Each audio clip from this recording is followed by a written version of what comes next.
Dr. Nadia Al-Zahari had spent 7 years on this exact question at the University of Milan in Italy. She collected samples from 143 Marsh Arabs and compared them to large samples of Iraqi controls. In 2011, her team published something that almost nobody in her field wanted to acknowledge fully. What she found was this. The Marsh Arabs of southern Iraq show approximately 46% Y-chromosome haplogroup J1P58. That number is significantly higher than Iraqi controls at 28%. Their mitochondrial DNA shows continuity going back to the Neolithic period in Mesopotamia, the first farming communities 10,000 years ago. But here's where it gets strange. This is not a story about ancient bones buried in desert sand. This is about Hassan, and it's about you, sitting wherever you are right now. The viewer's mental model says Sumerian equals ancient equals dead equals gone forever. The new position you're about to occupy is this. Sumerian genetic signal equals living equals in Hassan's sons, in Hassan's grandchildren. Possibly in someone sitting in this room right now, possibly in you. That number stopped me cold, 46%. Of a lineage thought to have disappeared 3,000 years ago when the Sumerian language stopped being spoken. Still here, in Hassan's bloodline, in his sons, in his grandchildren, in Ali, who just scrolled past Middle Eastern. 87% without understanding what that number actually contains. The genetic lineage thought to have died out 3,000 years ago is alive in Hassan's bloodline, and Hassan has no idea. Actually, hold on. Before we go any further, I want to know something. Drop in the comments. If you've taken a DNA test, what percentage did it show for Middle Eastern or West Asian? And did you know that number might include genetic continuity from 5,000 years ago? I mean it. I read them. Because honestly, your answer might be more connected to what I'm about to say than you'd think. You might be carrying something you don't know about. If you've ever actually wondered where you come from, not the family story your grandmother told you, not the nationality on your passport, but the real biological answer that's written in your cells, then you're going to want to subscribe. Because what comes next goes deeper than most people are willing to go. And once you see it, you can't unsee it. Ideas about Sumerian origins have been wrong for a century. The standard story that you'll find in textbooks, that you'll hear in documentaries, that you'll read on Wikipedia says Sumerians were outsiders who arrived from somewhere else. Maybe the mountains to the north, maybe the Persian Gulf to the south, maybe somewhere in Anatolia, maybe nowhere anyone can name with any certainty. They brought civilization. They brought writing. They brought something the locals didn't have, and they replaced whoever was there before. And yet, the data said the exact opposite. Dr. Iosif Lazaridis had spent 8 years reconstructing ancient genomes across the entire Fertile Crescent at Harvard University. He and his team sequenced around 1.2 million single nucleotide polymorphisms from ancient individuals. In 2022, his team published the first ancient DNA data from the pre-pottery Neolithic of Mesopotamia, southeastern Turkey, and northern Iraq. This was groundbreaking because hot climate destroys DNA. Mesopotamia is hot. Getting usable genetic material from 10,000-year-old remains in this region was thought to be nearly impossible. What they found was this. The people of early Mesopotamia were autochthonous. They were native to the land. They did not arrive from somewhere else as a conquering population. They were already there, evolving in place, mixing with neighboring groups, but fundamentally native. Stay with me, because this next part is the reason this video exists. But being native doesn't mean being isolated. The studies showed these populations formed through admixture, mixing of pre-Neolithic hunter-gatherers who had lived in the region for thousands of years, with early farming groups from the Levant to the west and the Zagros Mountains to the east. This wasn't a single population arriving from one place. This was multiple pulses of migration over thousands of years, each leaving a genetic signature, each mixing with what was already there. The question is, which signature is Sumerian? Everything I just told you.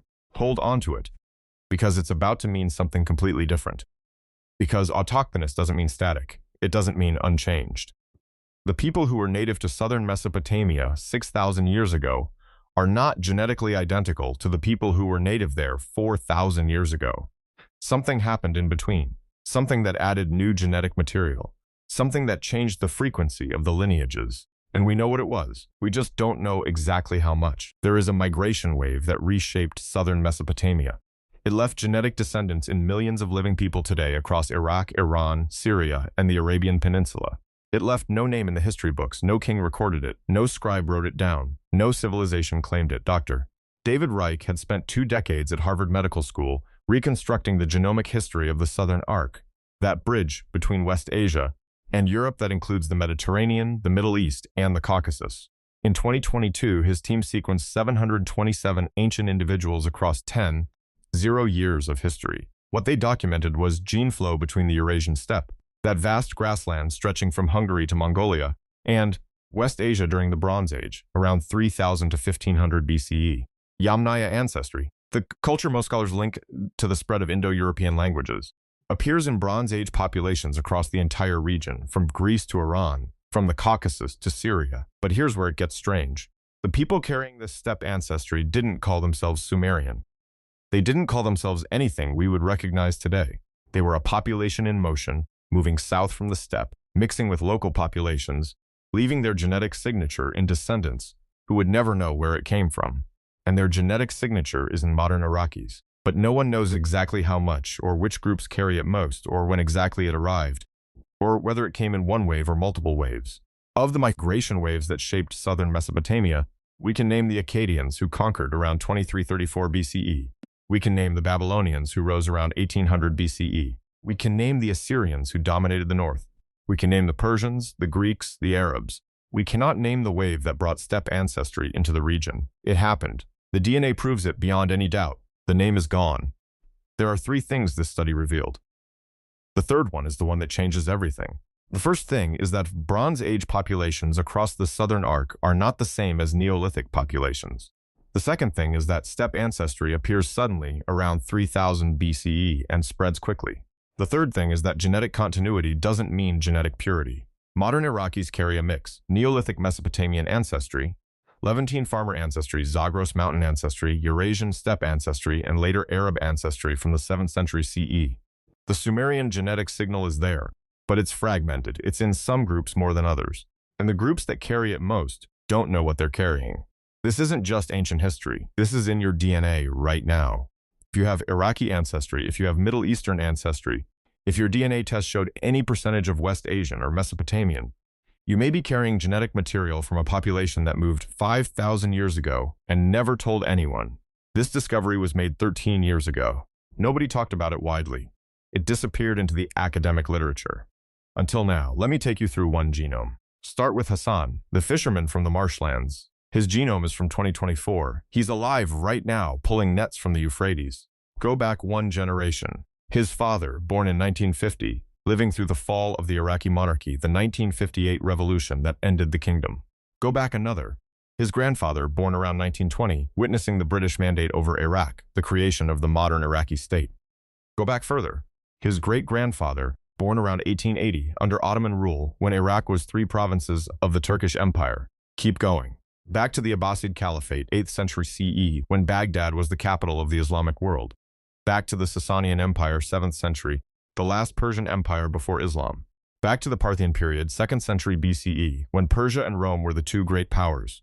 Back to the Seleucid period, 3rd century BCE, when Alexander's generals divided his empire. Back to the Achaemenid Empire, 5th century BCE, when Persia ruled from India to Greece. Back to the Neo-Babylonian Empire, 6th century BCE, when Nebuchadnezzar built the Hanging Gardens. Back to the Neo-Assyrian Empire, 8th century BCE, when Nineveh was the largest city in the world. Back to the Kassite period, 14th century BCE, when a foreign dynasty ruled Babylon. Back to the Old Babylonian period, 18th century BCE, when Hammurabi wrote his law code. Back to the Ur III dynasty, 21st century BCE, when Sumer was united under one king for the last time. Back to the Akkadian Empire, 23rd century BCE, when Sargon conquered Sumer. Back to the early dynastic Sumer, 28th century BCE, when the first city-states rose. Back to the Uruk period, 38th century BCE, when writing was invented. 5,200 years, compressed into one genome. Every generation is a bottleneck.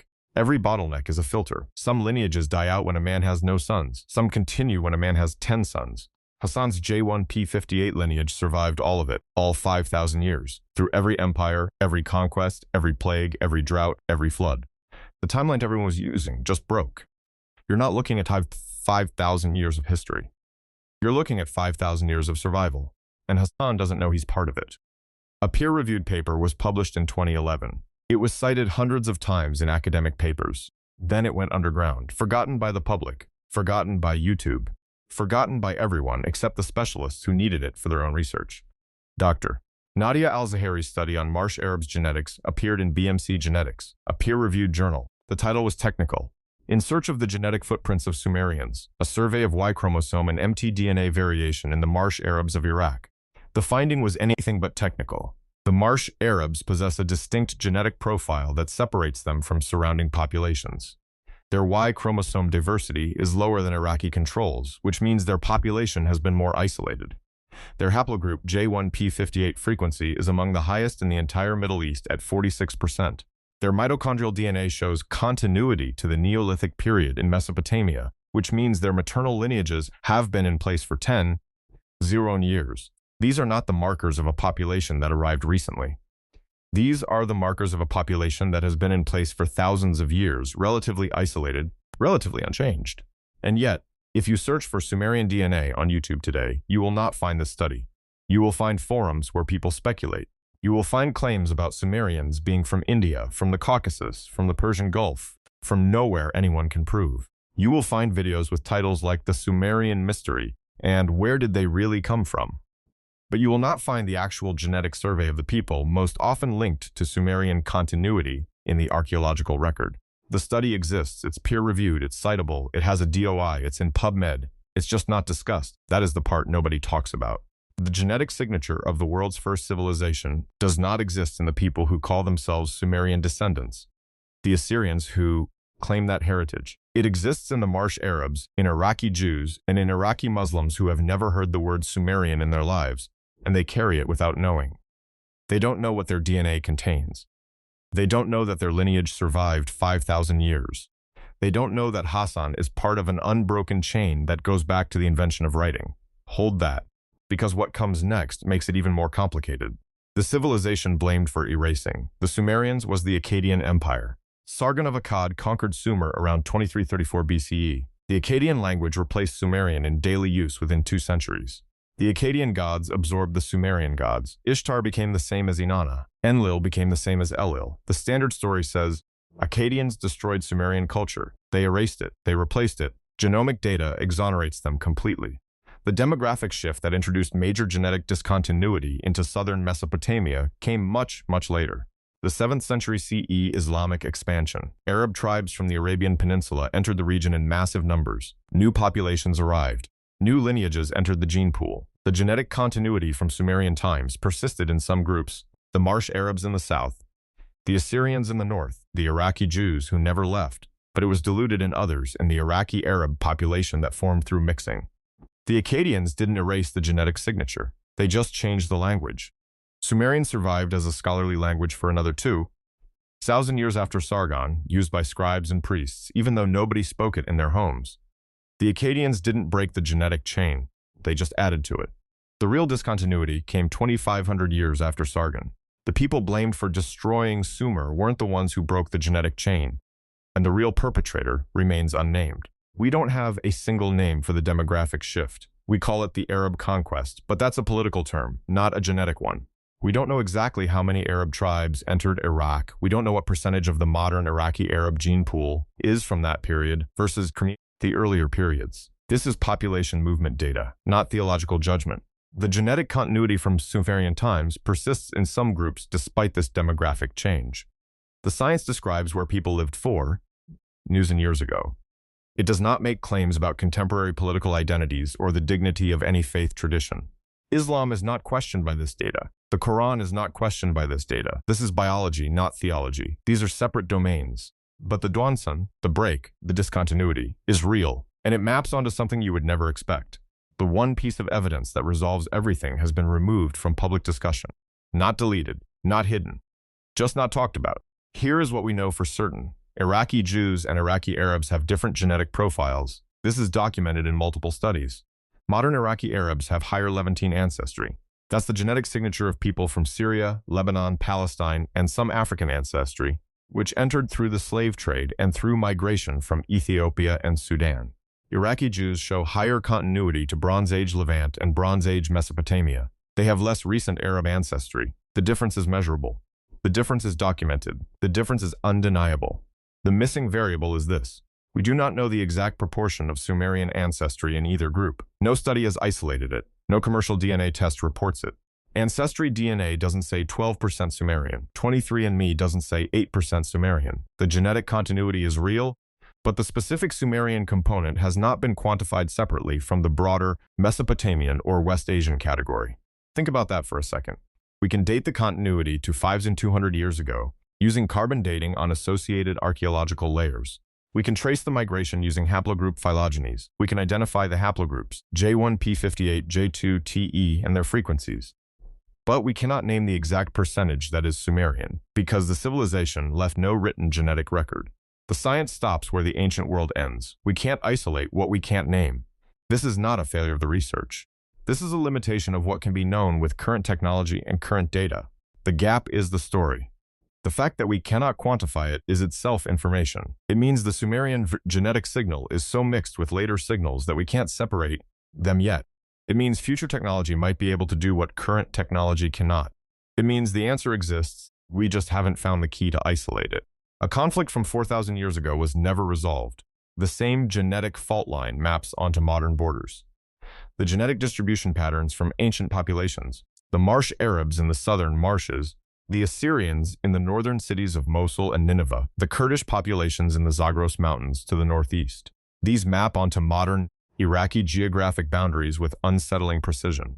The groups that carry the highest continuity to Bronze Age Mesopotamia are the same groups that have been in conflict for the last century. Marsh Arabs versus Iraqi Arabs, Assyrians versus Kurds, Sunni versus Shia. The genetic geography is the political geography. This is not about politics. This is about where people lived.